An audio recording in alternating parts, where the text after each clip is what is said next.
Dans les années 40, à Oran, ville ordinaire, insouciante et inconsciente du bonheur de vivre en paix, la tragédie s'installe sans bruit, matérialisée par les rats, porteurs de la peste qui sortent de l'ombre et envahissent la ville.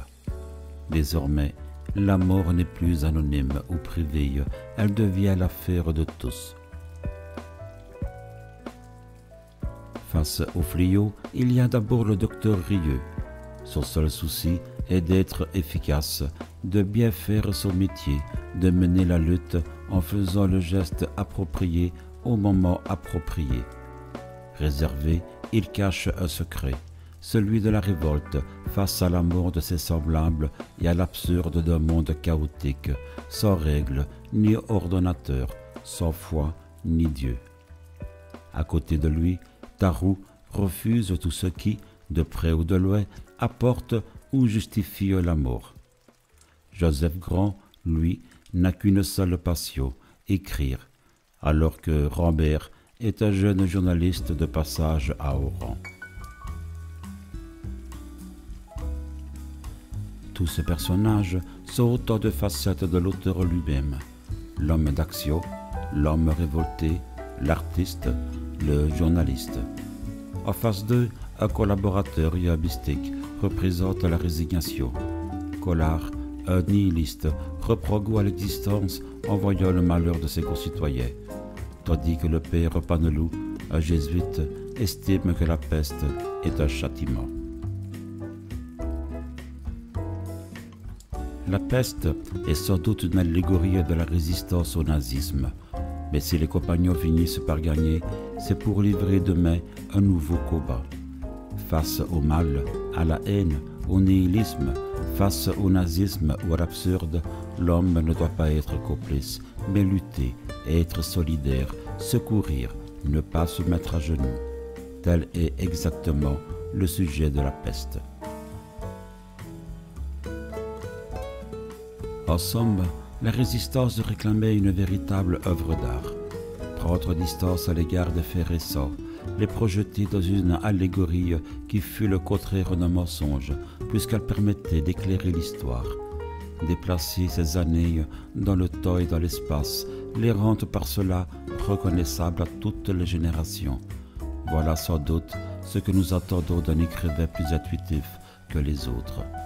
Il fallait la chronique et la légende, le réel et le surréel. Il fallait le soleil et l'histoire. Notre attente ne fut pas déçue. En 1947, parut La Peste, fable historique et prophétique.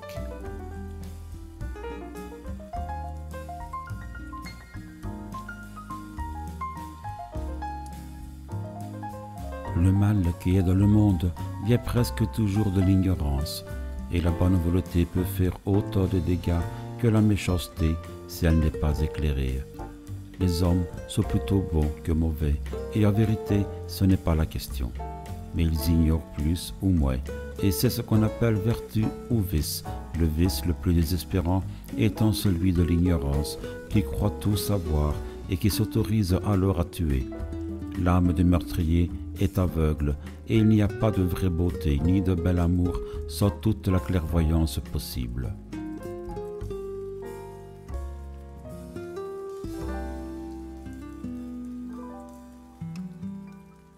Écoutant, en effet, les cris d'allégresse qui montaient de la ville, Rieux se souvenait que cette allégresse était toujours menacée. Car il savait ce que cette foule en joie ignorait, et qu'on peut lire dans les livres, que le bacille de la peste ne meurt ni ne disparaît jamais, qu'il peut rester pendant des dizaines d'années, endormi dans les meubles et le linge, qu'il attend patiemment dans les chambres, les caves, les malles, les mouchoirs et les paperasses, et que, peut-être, le jour viendrait où, pour le malheur et l'enseignement des hommes, la peste réveillerait ses rats et les enverrait mourir dans une cité heureuse. Les fléaux, en effet, sont une chose commune, mais on croit difficilement aux fléaux lorsqu'ils vous tombent sur la tête. Il y a eu dans le monde autant de peste que de guerre, et pourtant, peste et guerre trouve les gens toujours aussi dépourvus. Le docteur Rieu était dépourvu, comme l'étaient nos concitoyens, et c'est ainsi qu'il faut comprendre ses hésitations. C'est ainsi qu'il faut comprendre aussi qu'il fut partagé entre l'inquiétude et la confiance. Quand une guerre éclate, les gens disent « ça ne durera pas, c'est trop bête ».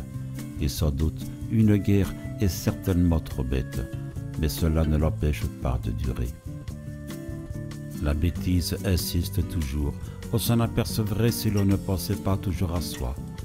Nos concitoyens, à cet égard, étaient comme tout le monde, ils pensaient à eux-mêmes. Autrement dit, ils étaient humanistes, ils ne croyaient pas au fléau. Le fléau n'est pas à la mesure de l'homme. On se dit donc que le fléau est irréel, c'est un mauvais rêve qui va passer. Mais il ne passe pas toujours, et, de mauvais rêve en mauvais rêve, ce sont les hommes qui passent, et les humanistes en premier lieu, parce qu'ils n'ont pas pris leurs précautions.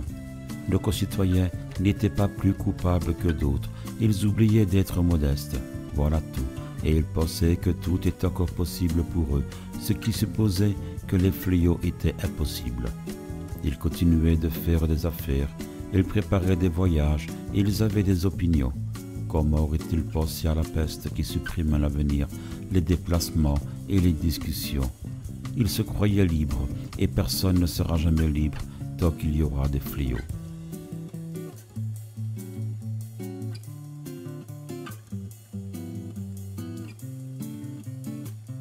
Il y avait par exemple le mal apparemment nécessaire et le mal apparemment inutile.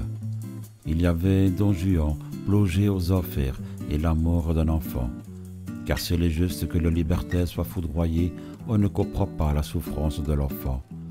Et, en vérité, il n'y avait rien sur la terre de plus important que la souffrance d'un enfant et l'horreur que cette souffrance traîne avec elle et les raisons qu'il faut lui trouver.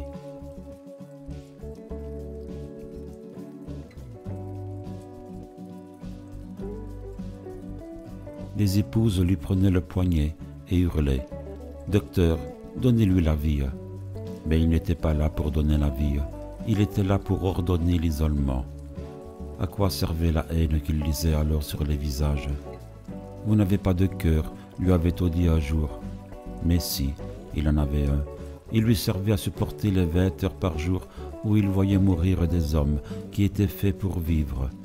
Il lui servait à recommencer tous les jours. Désormais, il avait juste assez de cœur pour ça. Comment ce cœur aurait-il suffi à donner la vie?